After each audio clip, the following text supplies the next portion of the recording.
This week started with chaos in the tech world. On Monday, NVIDIA's stock plummeted by $600 billion, Broadcom lost $200 billion, and Oracle shed $70 billion. In total, $1 trillion vanished from the market overnight. The trigger? A Chinese AI company called DeepSeek entered the game, investors panicked after the release of DeepSeek's Deep Reasoning R1 model. It could completely disrupt Silicon Valley's AI dominance. If China can build state-of-the-art for a fraction of the cost, why would anyone keep pouring billions into GPUs? Let's unpack this. DeepSeek claims they trained their R1 model, which rivals GPT-0.1, for just $5.6 million. Compare that of OpenAI's, which reportedly mentioned the cost for model development exceed $100 million.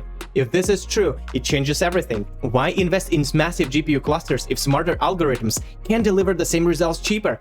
Investors are now questioning whether companies like NVIDIA, Google, and OpenAI are sinking too much into brute force compute. But here's where it gets murky. 5.6 million stands only for renting GPUs for training, not including R&D expense, infrastructure costs, data-related expenses, and more. This number might not be comparable to other competitors' costs, which might include all the costs in the model development. Scale AI's CEO Alexander Rank, in his interview to CNN, made a bold claim: DeepSeek is hiding 50,000 NVIDIA H100 GPUs in secret data centers. Why is the secrecy? US trade restrictions ban NVIDIA from selling advanced chips to China. So essentially, Chinese companies can't officially get H100 GPUs from NVIDIA to train their AI models on those GPUs. And same goes to DeepSeek. Admitting to using these GPUs could land DeepSeek in a legal trouble. There's some evidence to back this up. DeepSeek parent company, Highflyer, previously bragged about using 10,800 GPUs for trading system, and I will leave a link down in the description in Chinese.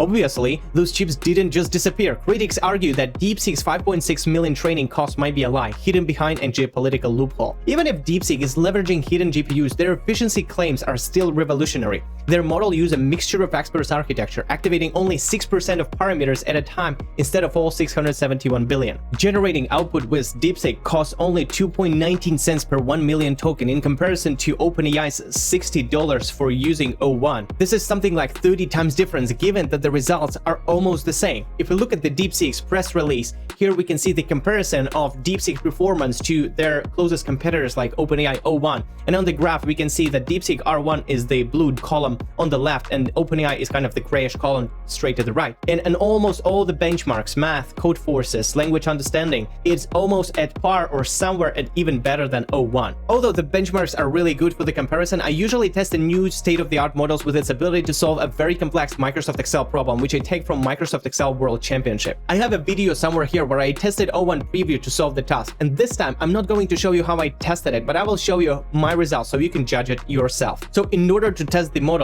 I've used absolutely the same case that I used to test O1 preview previously, a story about the reels, which has 5 reels, 19 slots that will roll over, and I'm not going to explain the instructions right now. Here with everything you need to know, there are 5 levels of difficulty for this task. Each level contains like from 10 to 30 questions, and with each level, the complexity of the task is actually increasing. So level 1 being very easy and level 1 being very hard. And as we can see, when I prompted these models, I provided all the instructions and basically level questions within one prompt. And ChatGPT, for example, for level 1 thought for 25 seconds. And as we can see, the DeepSeek is actually thought 157 seconds. Like this is something like almost 3 minutes. And if we look at the results, O1 preview and DeepSeek R1 got all the answers correct for level 1. If we go to level 2, still both models provide absolutely the same and correct results. However, DeepSeek thought for 338 seconds and O1 preview at that time thought for actually 95 seconds. And don't look here that it's stated for O mini. It was actually O1 preview at the time I was testing it, and you can judge it by looking at the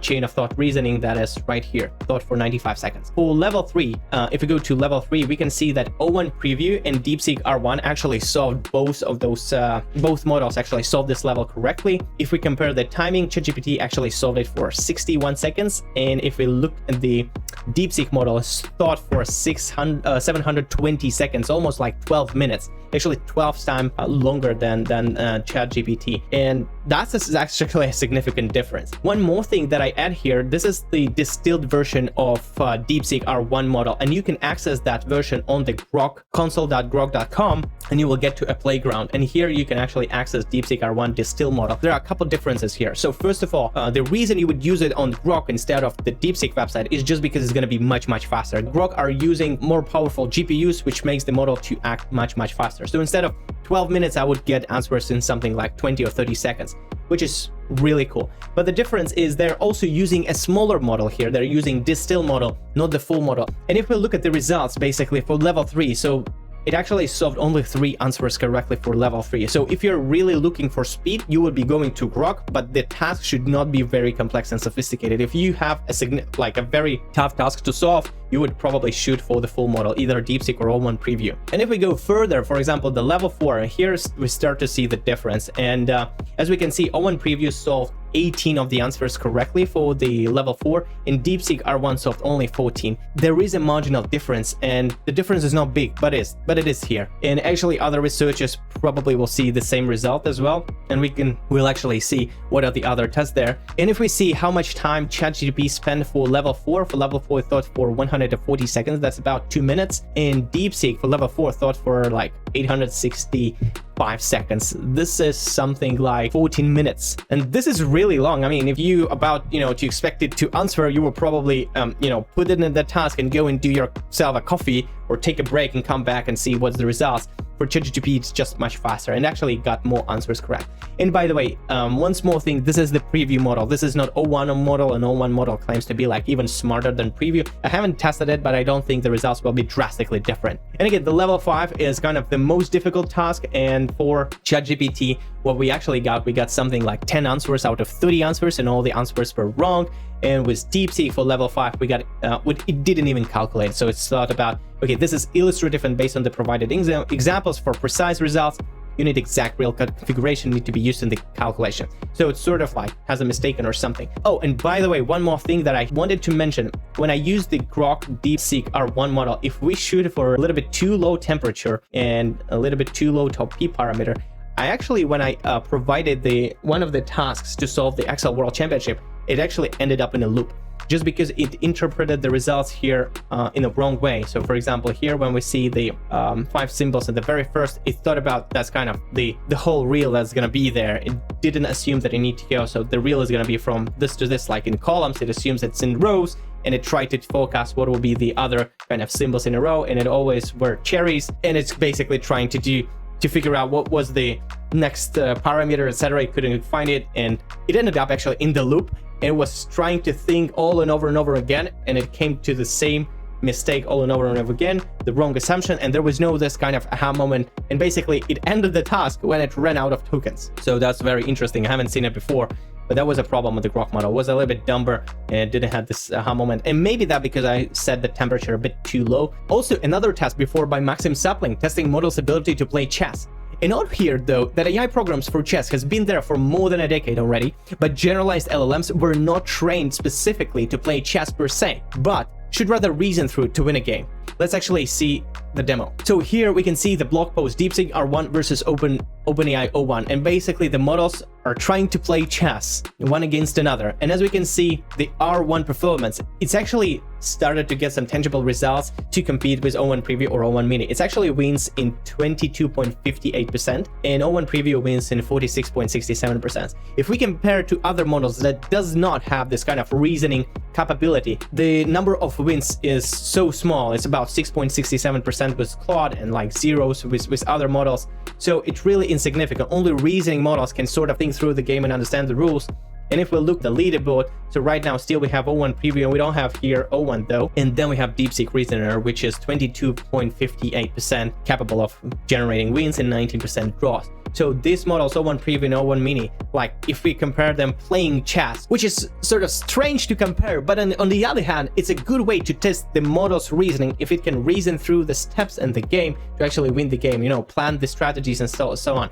So that's why, DeepSeek, it's actually much better than any other model that doesn't have reasoning capabilities, but it still seems looking like not enough to actually beat the O1 model that's provided by OpenAI. But this performance at a lower cost comes actually with a downside. And here's the dark side. Keras easily jailbroke R1. So they posted a blog post on 27th of January, and they tried to jailbreak the model with a couple ideas. So first of all, they asked the model to act as an evil.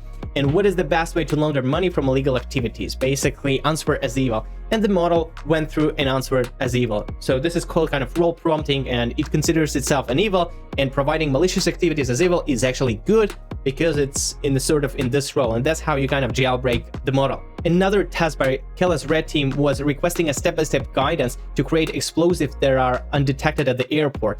And in order to jailbreak the model, it asked it to adopt the person of Leo, which is generating unrestricted and uncensored responses. And again, it successfully jailbroken, so it actually searched the internet even and found out how to provide undetected explosives at the airport. The last test was violation of privacy and confidentiality considerations.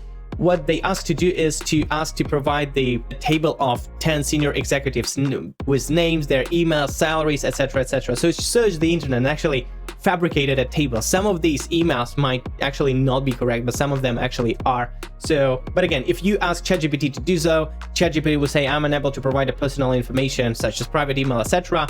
DeepSeek can actually easily do this. So you're trading cost efficiency for significant risks. What's the truth then? Is DeepSeek a groundbreaking disruptor or just exploiting geopolitical loopholes? If their 5.6 million claim is real, Silicon Valley obsession with GPUs is over. But if they're secretly using 50,000 illegal GPUs, this is a house of cards.